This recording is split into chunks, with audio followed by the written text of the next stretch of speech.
This is CBC Vancouver News.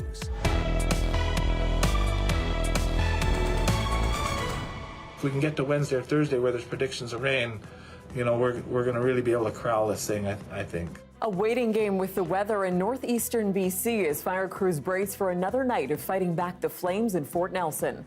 Plus, functionally at the provincial level, we're standing up an army. Wildfires making headlines in BC doesn't come as a surprise anymore. So has the province done enough to prepare? Also, I mean, tough loss, obviously. At edge of our seats for sure. I think we're going to come back. Nothing's lost, stay positive. a heartbreaking loss for Vancouver Canucks fans with the Oilers tying up their round 2 playoff series in Edmonton tonight. Hello, I'm Tanya Fletcher. Thanks for joining us. We begin in the Peace region where roughly 4,700 people from Fort Nelson are out of their homes for yet another night. A wildfire continues to threaten that community and crews are at the mercy of the weather. Mayor Rob Fraser provided an update during a Facebook Live tonight, saying he's hopeful conditions will be on their side in the coming days. Is that, there was prediction that fire would be in town on Monday, and here it is Tuesday. And if we can get to Wednesday or Thursday where there's predictions of rain, we're going to really be able to corral this thing, I think. But he adds the situation remains in flux and can change by the hour. Most evacuees made the 4-hour drive south to Fort St. John on Friday. But now the city of Prince George says upwards of 150 have traveled there as well. Our Michelle Gassoub is at the evacuation epicenter in Fort St. John tonight with more on the challenges for people searching for somewhere to stay. Fort St. John is bursting at the seams. Over 1,400 evacuees from Fort Nelson are sheltering here. Everybody wants a hug all the time, so it's good, but still unnerving. This arena turned evacuation center has become a place of reunions. Work on the reserve, FNFN, and when I see the kids and stuff, my heart's just relieved because you're like, are they okay? It's like a big deal to us. But also a scene of frustration. Hotels are full, and those seeking shelter here are being told to head elsewhere. It's definitely frustrating for a lot of these people in line who have been kicked out of their hotels. It's become a first come, first serve. Of the 4,700 people ordered to evacuate Fort Nelson, around 50 have stayed behind, including the mayor. Helicopters will be bucketing out to the hot spots, and as long as the wind doesn't come up from the west, it won't blow any closer to the town. Others post daily live streams of what they're seeing behind evacuation lines. We are getting some water on our windows, we cruise, so that's a good sign. The fire grew from 53 square kilometers Monday to 84 on Tuesday and is now burning 1.5 kilometers from town. The mayor says some structures outside of town have been lost, but the catastrophic conditions officials warned of didn't materialize. They figured by 6:30 there might not have been a Fort Nelson anymore. I'm hoping it's supposed to rain the next 3 days. I'm really hoping we get the rain. Some here wish they could make the drive north to protect what they can. I said I'd work for free, I just said so, but they won't let you come back, so what do? Taking in the livestock, taking in people, offering your guys' homes, and just being there to support the community. Fort St. John has always been #1 for that. In a city with little to do but wait and worry, evacuees watch the wind. There's a second fire in this area that is threatening homes. The wildfire near the Doig River First Nation that forced the evacuation of that entire community last night. That's around 40 kilometers northeast of here in Fort St. John, so people are concerned they've had to evacuate once. They may have to evacuate again. Michelle Gassoub, CBC News, Fort St. John. And with wildfires flaring up early this year, has enough been done leading up to the season? The provincial government insists preparations have been well underway. Belle Puri continues our coverage. Fierce flames ravaging BC's northeast corner are a likely indication the province is in for another long haul this summer. Here we are, not even at May long weekend. We've already got thousands of people evacuated. It's a sign of the times to come. Early intense fire, like what's burning now, is uncommon but not unprecedented. The province's goal is to be ready for it. We stood up the wildfire service year-round. We brought on more equipment. Functionally, at the provincial level, we're standing up an army. Some forestry experts say that's good, but not good enough. We need to do more prescribed burning. Prescribed burning is probably the most cost-effective way of trying to start addressing this problem. We can burn large areas, once we plan them and we organize properly, to reduce the fuel hazard in significant areas. In the last 3 years, BC has had two of its worst fire seasons ever. Last year alone, it spent $1 billion on fire suppression. There's been well-documented recommendations since the 2003 Okanagan Mountain Park fire that we needed to get on with more prevention and more mitigation on Crown lands. And really that's has not happened to the degree that it needs to happen. It's estimated BC needs millions of hectares of mitigation, which means billions of dollars of investment. We're spending and have been spending 9 times more than the previous government around ensuring that fire preparation work is done in communities right across British Columbia. Whether enough of that work has been done in time for this year's fires is impossible to say until the season is over. There is more for all of us to do. Now is the time for communities to fire smart around properties, fire smart around their communities. The first evacuation orders this year were issued in mid-April, in a season expected to stretch into October. Fire season used to be July and August. Belle Puri, CBC News, Vancouver. It was close, Vancouver Canucks fans, but in the end, the Edmonton Oilers managed to hold on to a win at home and tie the series. Vancouver comes up with a puck. Brock Besser put it in, scores! A bank and it's in, and the game is tied. Canucks forward Brock Besser scored his 8th goal of the playoffs with under 2 minutes left in the third period to tie the game. But just moments later, the young Oilers defenseman Evan Bouchard was able to get one past Vancouver goalie Artur Shilovs with barely 30 seconds left in the game. Edmonton regained the lead and hung on to it, securing the series-tying victory, much to the disappointment of fans here, but they're still optimistic. I mean, I'm pretty excited about this series. It's been a really good one so far. Oh, it's edge of our seats for sure. I think we've got a chance. I think we look good. Yeah, I think we can do it. Oh, the Canucks are going to win. Let's go Canucks, go Canucks, go. Yes, go Canucks, go, go Canucks, go. Tonight was the second game Canucks fans gathered for a city-sanctioned watch party at Oak Meadows Park. Game 5 returns to Vancouver on Thursday with a 7 p.m. puck drop at home here at Rogers Arena. Well, pro-Palestinian protesters have been gathering at Vancouver City Hall today, ahead of the Burrard Street Bridge and City Hall being lit up tonight in blue and white to celebrate Israel's Independence Day. We're here today because the City of Vancouver has chosen to light up City Hall and Burrard Bridge blue in celebration of the Zionist State's 76th Independence Day. We're not sure what they're celebrating independence from. There's people being slaughtered in Gaza, and our City Hall is celebrating Israel. I'm so angry, so angry.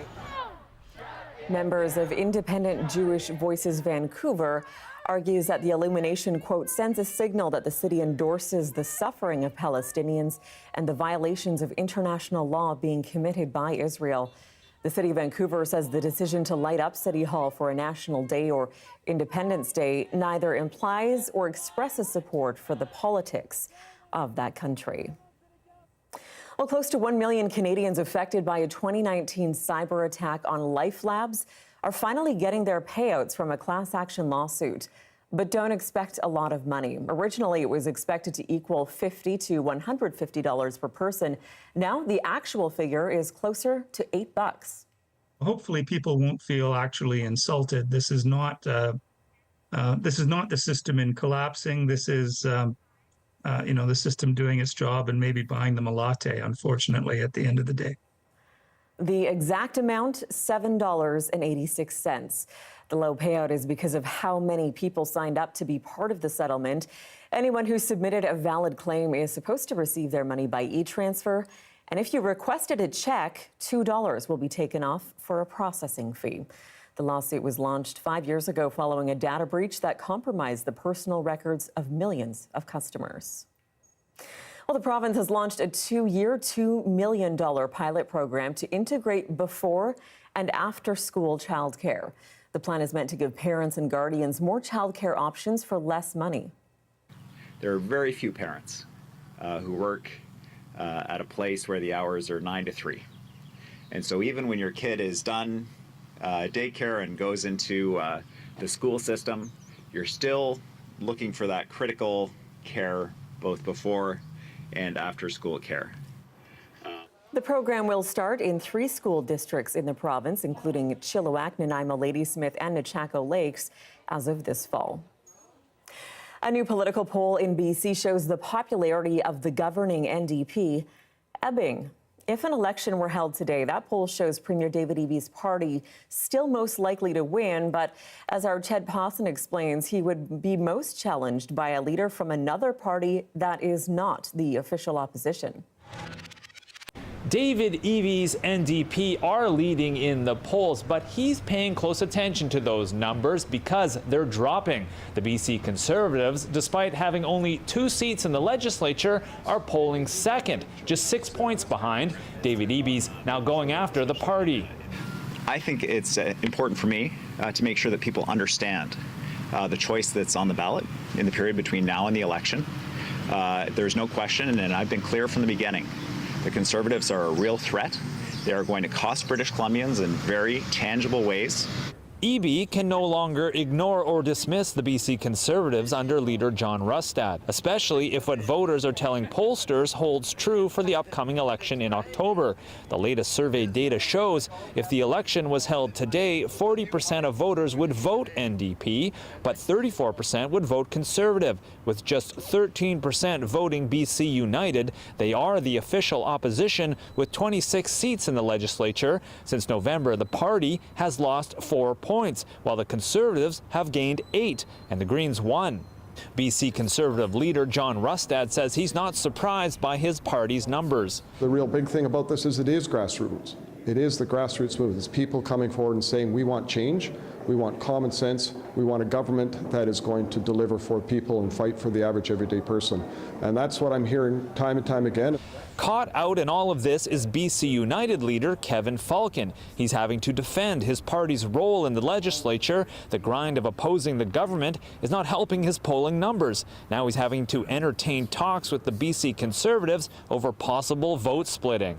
Yes, we've engaged in some discussions. We've got emissaries from both parties that are having discussions to see if we can find common ground, recognizing that the real enemy is the NDP government.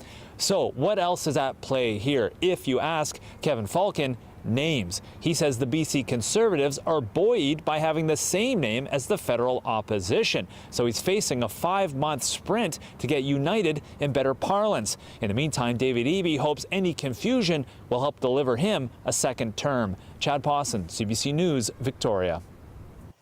Well, celebrated Canadian author Alice Munro has died at the age of 92. She won the Nobel Prize for Literature in 2013 and spent many years here in BC. The CBC's Deanna Sumanak-Johnson has more on Munro's life and career. Someone, the person crying out, kill me now. She wrote about the wonders and disasters in the lives of everyday people, but Alice Munro's short stories were anything but ordinary. But I don't write about, secret agents? Or people who have psychic experiences or something like this. But I never consider these people ordinary. Alice Munro was born in Wingham, Ontario, the kind of small town where many of her stories took place. She married her first husband, Jim Munro, at 20 and soon became a mother of 3 children. I just had very, very short times when I could write because I had little kids and no help. And so I couldn't possibly see a year ahead of me when I could write a novel. So I decided, well, while I'm learning how to write a novel, I'll write a few short stories. Munro's life also provided inspiration for the content of her stories. Of course, it's my mother I'm thinking of. My mother, as she was in those dreams, saying, it's nothing, just this little tremor.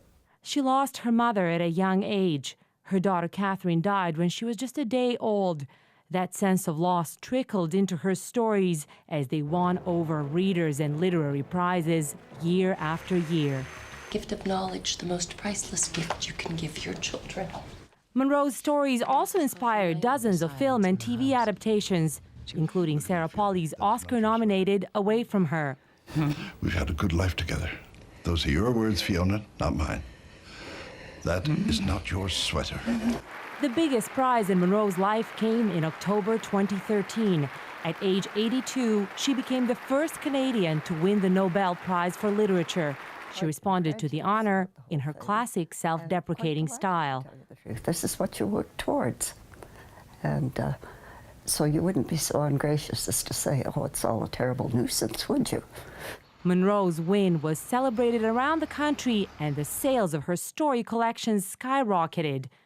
It was the crown jewel in the career of the woman who, in telling private, intimate tales, ignited the imagination of the world. Deanna Sumanak-Johnson, CBC News, Toronto. Well, still ahead with the early start to wildfire season, a student from BC is working to protect snakes put at risk by the fires. That's coming up next.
Welcome back. The wildfire season is off to an early start in parts of the country. We know that. And several communities and animals are under threat as well. Red-sided garter snakes in particular in the Northwest Territories emerge from hibernation to mate in the spring. But with a large swath of their habitat scorched by last year's wildfires, those snakes are at even more risk now. So a student from BC is working in the Fort Smith area to help protect and conserve the species. Check it out. There is a snake right there. So I'm Johanna Stewart. I am starting my master's research looking at red-sided garter snakes and particularly the post-fire impacts on this population. We are close to Fort Smith right now in the Fort Smith area, but in Wood Buffalo National Park at the Salt River Day Use area. This is one of the study sites that I am looking at. There is a known kind of resident population of red-sided garter snakes that overwinters here and comes out in the springtime. So we are looking to study those snakes as they are coming out of hibernation, trying to count them. We take some data from them around length, weight, give them a little pit tag or a personal identification tag. We have a really special population here in the Northwest Territories. And it also means that this species is vulnerable. We don't have the same number of snakes since we're at the very northern edge of their range. There's fewer snakes here. They have less kind of available habitat that meets their requirements. And so they are at risk when a significant event like a fire burns up their habitat, or if they lose significant numbers of snakes in their population. It's hard for them to recover from that. And so it's really important that we are studying the species, studying the impacts of the fire, and trying to figure out what are the appropriate management actions, what we can be doing to help conserve this species, to protect their habitat, and make sure that they can recover from events like last year's fire. We can see there's so many trees that have burned and fallen. Their habitat has just definitely changed. It's pretty devastating. It's really hard to see a landscape that has been changed so much by fire. I mean, we know obviously that fire is a natural part of the ecosystem in a boreal forest, but just the extent, the amount of area, and the severity of the burn that we are seeing where forests are completely gone, that's really hard to see. But I think it's also really important to see. It's really important to be looking at that, to be thinking about what the effects are for wildlife and for communities. And you're looking at a live shot of the Port of Vancouver. Dry conditions continue to blanket much of BC, and we'll find out what that means for the fire situation up north next. Stay with us.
Hey, I'm Rohith Joseph. Vibin' is the new show all about discovering great new songs and fresh artists from across BC and beyond.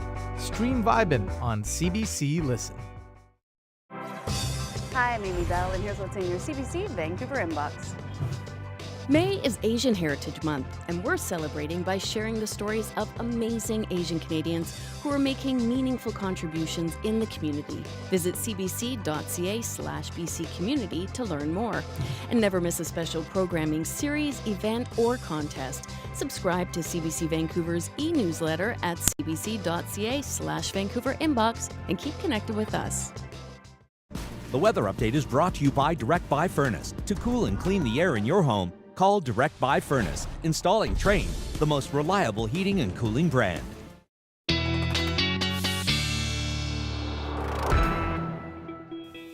Our Karis Hogg joins us now with a look at the forecast. And Karis, I know it's been pretty dry still across the province, but sounds like a little bit of rain maybe where it's needed?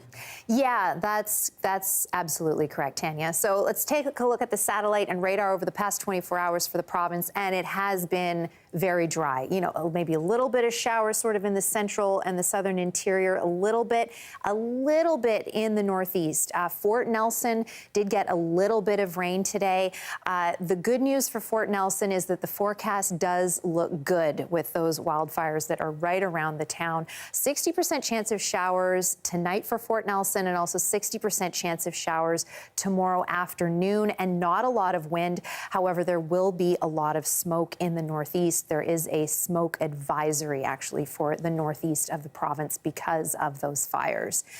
Taking a look at the precipitation forecast for the province, it looks like this high pressure ridge is going to start breaking down on Thursday into Friday, but then we don't really get a lot of rain. Looking at, the green in particular, we get a lot of green kind of Friday into Saturday. So that's when it looks like we are going to get more precipitation for the province. Taking a look at some of the temperatures for tomorrow across BC, a little more unsettled in the northern part of the province. Some showers through Prince George, Williams Lake, Terrace, Bella Coola.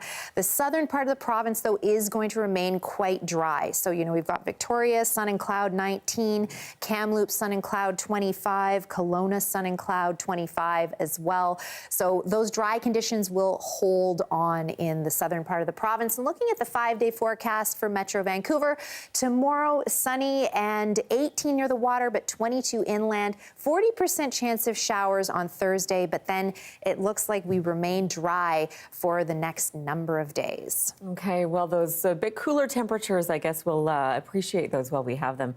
Thanks so much, Karis. You're welcome. And that is your late news for this Tuesday, May 14th. For news anytime, anywhere, download the free CBC News app. And you can always find us online. We're at cbc.ca/BC. Thanks so much for watching. Have a great night.